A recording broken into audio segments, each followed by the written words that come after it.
అనాదిగా వస్తున్న కుల వృత్తిని నమ్ముకుని జీవనం సాగిస్తున్న శాలివాహన కుమ్మరి సామాజిక వర్గానికి చెందిన ప్రజల జీవన స్థితిగతుల్లో నేటికి మార్పు రాకపోవడంపై జనసేన పార్టీ పీఎస్సీ సభ్యులు కాకినాడ సిటీ నియోజకవర్గ ఇన్ఛార్జ్ ముత్తా శశిధర్ ఆవేదన వ్యక్తం చేశారు.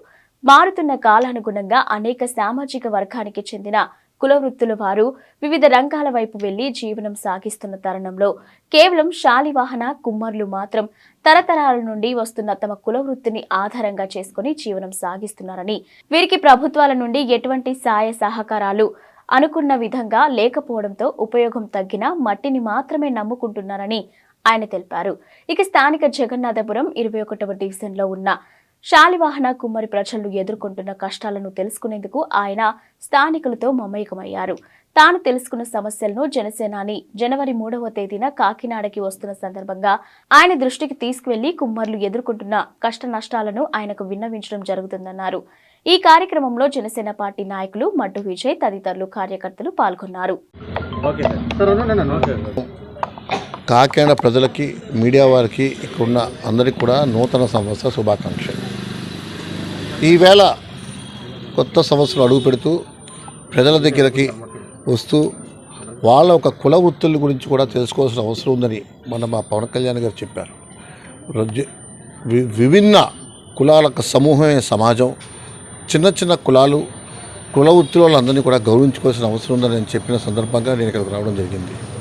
నేను చిన్నప్పుడు పుస్తకాలు చదివితే మానవ నాగరికతకి చిహ్నం కుండలు, మట్టి పాత్రలను చదువుకున్నాం.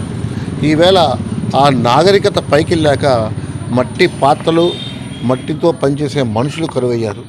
నాగరికతకు పుట్టడానికి చిహ్నం వాళ్ళైతే వాళ్ళు అంతరించిపోవడాన్ని మేము చింతిస్తున్నాం. వాళ్ళు ఒకప్పుడు 42 కుటుంబాలు ఉంటే ఇప్పుడు 14 కుటుంబాలు మాత్రమే కాకినాడలో ఉన్నాయి. వాళ్ళ ఆవిశాలలు 6 మాత్రమే ఉన్నాయి. పూర్వం ఒక సందర్భంగా 42 కుటుంబాలకి ఇల్లు ఇవ్వాలని ఆలోచించినప్పుడు, ఇది కూడా వాళ్ళే చెప్తున్నారు, మా నాన్నగారు అక్కడ స్థలాలు ఉన్నాయి తీసుకోండి అంటే 150 గజాల లెక్కన 36 మందికి వచ్చింది. మా 42 మందికి ఇస్తేనే వెళ్తామని చెప్పిన వాళ్ళ యొక్క కుల కట్టుబాటుకి ముందు నేను నమస్కారం పెడుతున్నాను. కారణం అందరికీ ఇస్తే కానీ వెళ్ళం అని వాళ్ళలో ఉన్న ఒక కట్టుబాటు కానీ ఒక పద్ధతి కూడా మనం దాన్ని గౌరవించాలి. ఆవేళ 36 ఉన్నాయి కనుక 42 మంది లేకపోయారు. ఈవేళ మీ అందరికీ ఒక మాట ఇస్తున్నా, మీ అందరి జీవితాలు బాగు చేసే బాధ్యత పవన్ కళ్యాణ్ గారు తీసుకుంటారు. పట్టణ ప్రాంతంలో 50 గజాలు మించి ఇవ్వకూడదు అన్న ప్రభుత్వ యొక్క పద్ధతిని మీ కులానికి వర్తించకుండా చేసే బాధ్యత ముత్తా శశిధర్గా నేను తీసుకుంటాను.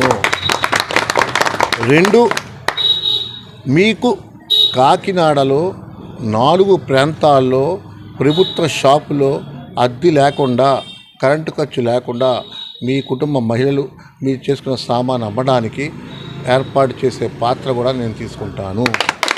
ఆ 4 షాపులు జగన్నాయపురం, కాకినాడ మెయిన్ రోడ్ మరియు భానుగుడి జంక్షన్లో ప్రభుత్వ షాపుల్లో ప్రతి 3 సంవత్సరాలకు ఒకసారి వేలం పాట పాడుతారు.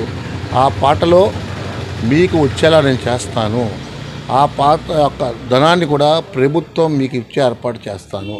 ఒకవేళ ఆ 4 షాపులకి ప్రభుత్వం ఇవ్వడానికి కుదరకపోతే ఆ 4 షాపుల అద్దులు కూడా జనసేన పార్టీ భరించేలా నేను మాటిస్తున్నాను.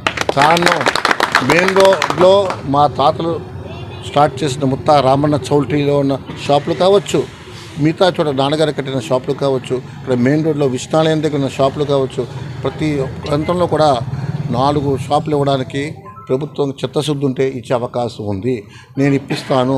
దాని ద్వారా తెలంగాణలో హైదరాబాద్లో శిల్పకళా వేదిక కట్టినట్టు కాకినాడలో మీ అందరికీ ఇచ్చి మీ వృత్తిని నిలబెట్టే విధంగా నేను ప్రార్థిస్తాను. మళ్ళా మన వాళ్ళు 42 మంది అయ్యేలాగా మీ సామాన్ అన్నీ కూడా మేమే తీసుకునేలాగా చేస్తాను. ఈవేళ ఒక్కరోజు అడుగుతున్నాను, వచ్చే ఎన్నికల్లో మా గ్లాస్ సింబల్ చేసి మాకు చేతికి ఇచ్చారు, అవి మీరు ఎన్ని వేలు ఇచ్చినా నేను తీసుకుంటాను. మొదటగా మీ పనికి ఇబ్బంది లేకుండా నేను డోర్ టు డోర్ చేసుకోవడానికి మీ ద్వారా మీ వృత్తిని ముందుకు తీసుకెళ్తాను. ముందుగా నాకు ఆ విధంగా అవకాశం ఇవ్వమని కోరుకుంటూ